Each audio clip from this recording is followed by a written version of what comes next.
The thing that's going on now is tipping. How much should you leave and should you do it? Marcus, when you order your food, is there a certain amount you tip or is there a certain mechanism you have in place to do that?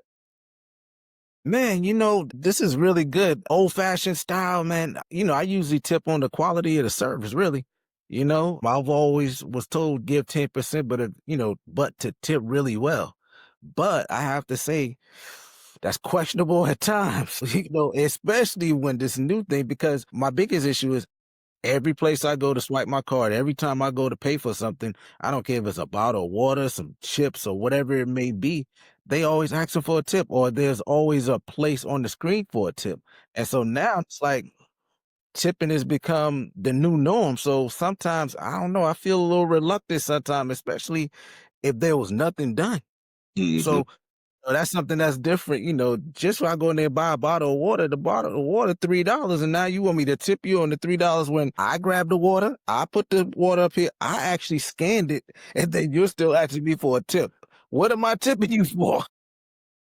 Absolutely. So I feel that when we go, you go, let's say you buy a smoothie, right? And then they call it guilt tipping now because all they do is slide the screen around. And now you're like, man, all you did was went over here, here, and then you back. And, and I think the biggest thing is with them is I'm like, back in the day when you and I worked, man, there wasn't no tipping unless you were a waiter or waitress, it wasn't, you didn't get anything unless you worked in that type of industry. Today it's different. Worked in the industry where I should have been tipped. I ain't getting no tips. I mean, I got the regular tips that came with certain stuff, man. But if I had a chance to turn around the stream, man, I might have had some fatter pockets in college. Right, right. Man, what you said, you always came home with money, right? So I think, Yeah. yeah, so it's real pressure now because some people feel that, hey, man, I think they just turned the screen around and you don't want to look like like, man, you could have did more. They turned the screen like you could have did more than that, man. You ain't gave no tip after, and I'm like, what did you really do to deserve a tip? If I had to get out the car, come in here and pick it up, now if you brought it to the car, that's a different story, right? But I got to get out the car, go in there and get it and then still pay you. I think these restaurants, and I'll say this, went to in some particular, I like to go and get a smoothie every now and then. And I'm like, they didn't move that far. And they were like, okay, pick it up at the end of the counter. And like you said, they turned the little computer thing around and they started out with like 10%, 15%, 20%. And I'm like, man, on a smoothie? Come on, Yeah. man. No, I get it. And for me, I think the tipping part is um it's not even 10% anymore.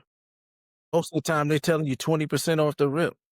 And I heard someone say, just for my religious people, uh, a man said, um, how I'm gonna tip you more than how I'm gonna pay you more than I pay God.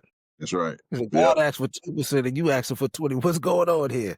And I'm absolutely. not even lie to you. That struck me. And I was like, you know what? I ain't never thought about it from that way. Just because I've always been around people who tip really well. And so when Right. they tip well, I just kind of picked up the habit. But now, when ever since that guy said that, I was just like, hmm, kind of made me think, right? But you know what? I know something else. Let me reverse it. Let me rewind it a little bit. You know what my biggest issue is that I don't know if the tips are actually going to the workers or is it going to the actual organization or the agency, the store, whatever it may be. So now who am I really tipping? Because my whole thing is if I'm tipping the person, which I always thought it went to, I didn't mind tipping, especially if the service was good or just, I just felt like it. But now because it's like that guilt tipping that you talked about, it almost make me feel like I don't know where it's going to. Are we filling gaps the store may be using it for other things? Because my whole thing is if I'm giving you a big tip, I want it to go to the person I'm tipping. Especially Absolutely. if I'm going to a place and I know it's a high school student there or a college student there or something of that nature. I remember being in those shoes, right? So my whole thing is like, I wanted to go to that person. So if it doesn't go to that person, that's what makes me feel little sideways a little bit, right? So I don't know. It's kind of strange out there, So I just look at it from a standpoint. You know what? I may have to just start asking them. Yeah. Yeah. What is the tips for? What if you slide that money like your grandma or your granddad used to slide it to you like, "Here, don't tell nobody," right? Used to give to the side, Yeah, yeah. ball it up, give it to him like, "Here, hurry up, put that in your pocket," right? So, yeah, I Mhm. actually had, have my daughter worked at a particular, fast food, chain, and I know when you tip there, it went to the entire staff. They had to split it. So I was like, "Wow," but, if I'm coming in there and I only talk with you, you were Mhm. the person that gave me good customer service, right? I don't know these other people in the back, but I guess it takes a team to make it all work. And like you, man, I consider myself a good tipper. If I get great customer service, I mean, personality is good, they're engaging, the food comes out. So I'll throw this question at you, Marcus. The food is wrong, right? So you ordered this came out or it wasn't cooked like you asked it, right? And now, do you fault the waitress and not tip? Or do you say, okay, that was the cook's fault for not doing that? That's a real good one. I always look at just, uh as far as for me, when I look at a waitress or a waiter or something of that nature, I look for the attention to detail.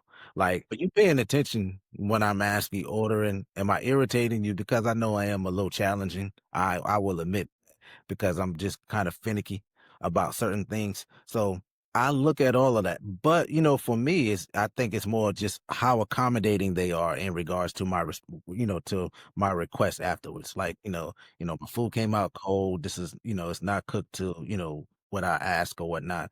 If they accommodating, then I look at it certain ways. But if not, but I'm just one of those people, real talk is that um I pay for what I want, right? So you pay for what you want, and you want to pay for, you want to get what you ask for. So if I don't receive that, then I'm one of those people. I may not stay there, right?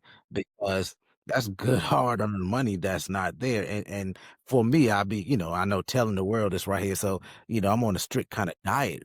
So if I go out and have a cheat meal, I want my cheat meal to be good. Right. So if I don't have a good cheat meal, I feel Absolutely. like I'm cheated.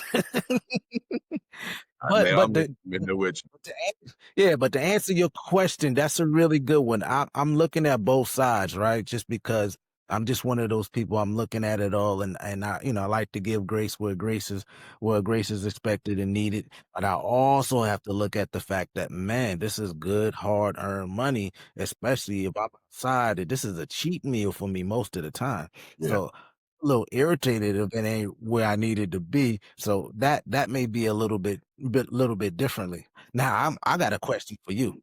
Yeah. Okay, say you get a bill, right? Your bill is $100, and they say gratuity is $20. So that's already at $120, right? So your bill's already at $120. Then they have this little spot that said additional tips. Do you do you feel justified in giving an additional tip, or you think the $20 is justifiable? Yeah, Do if you it's me and do it? no lady, you can take that $20 and ride with it. That's it. It has to be. It's like because my wife say I'm frugal. There's some people say I'm cheap, right? Because I'm like, man, that's it. Like it says 20, I'm gonna give you that, but it has to be. Like you said, man, you give me the story like you in college, because like you said, we all know what it's like to be broke college kids, right? So Mhm. college, or you a mother that's struggling, and everybody got bills. Everybody have bills. So, they got kids at home, they're trying to do these things. And then people, like I said, people sit down, they're real personable, and they're sharing. And, I'm like, okay, cool, man.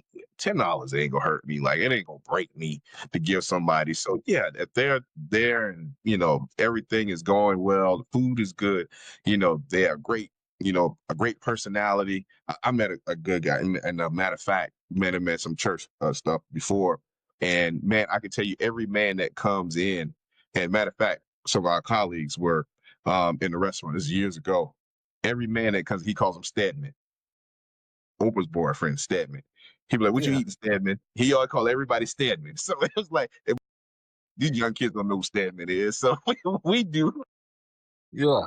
But he had that kind of skill, man. He make you laugh. He just hey, I'll go get this. I'll tell you what, one thing I admire about a lot of waitresses and waiters is the folks who don't write it down and can remember everything. You were like, man, you're gonna remember all that? There's 6 people here. or 7 people here. So I do admire that for, the people who have, great memories and can bring back what you wanted and all that stuff. So I do, but yeah, if it says $20, more than likely they get $20, that's down there. But you know what? What you just said, that was a great example. Like if somebody can remember like the whole table, da da da da, they didn't write anything down. And I did have that experience and I did tip them well because I was just really like they blew me away with that aspect of it. So I tipped Hmm. them just right. And she was like, you know what? She said, I just make it a habit of making sure that, customers are first. And I think for me, that's what the biggest thing is. I'm really big on customer service. So on the front end of the customer service is not good or not great, then in my mind, I'm already, I'm Yeah. already like subtracting at that moment. I'm like, Right. yeah, I don't even. Yeah. I'm not even looking at it from that standpoint, but I normally don't anyway. But I am one who's big on customer service, and I do give recommendations because, I give recommendations because you want people to have a great experience, right? And then the other aspect of it is if people who have great experience, they usually come back, right? Hmm. So that those things, and I've heard people say, and I've been out with people, and they like, yo, this gratuity is crazy. I'm never coming back here again. Hmm. It's because of the gratuity. So I always look at it from a standpoint, are people losing business because of, the guilt tipping and then their automatic gratuity, Hmm. policy? Sometimes I look at it from a standpoint because I've been there and I was like, you know what? I would have gave you more, but because you guys already kind of charged and did it this way, you know, and not Right. saying because sometimes it'd be that surprise. They didn't tell you. You get what I'm saying? And that's my whole thing. Is just be upfront with me and then allow me to make a decision, like an informed decision based on. But sometimes they come up in this later on, like, yeah, this is a gratuity. You got to read the fine print. Da da da. I say, yeah, I understand that you did tell me, in that fine. But just great customer service, just allowing everybody to have an expectation before you sit down or whatever is going on. So sometimes I think companies are just losing out because of the mandatory tipping, guilt tipping. Somebody told me the other day, they was like, "Man, I look at it as a sign of greed." That's a different way of looking at it. I was like, "Oh my." I said, "I didn't even think about it from that perspective." When you look at it from a space of greed, then now you start looking at it totally different. Yeah, I heard situations where the managers are taking most of it. They'll, if you tip in, the managers will get it, especially someone who's in training. Mhm. And I think that's wrong.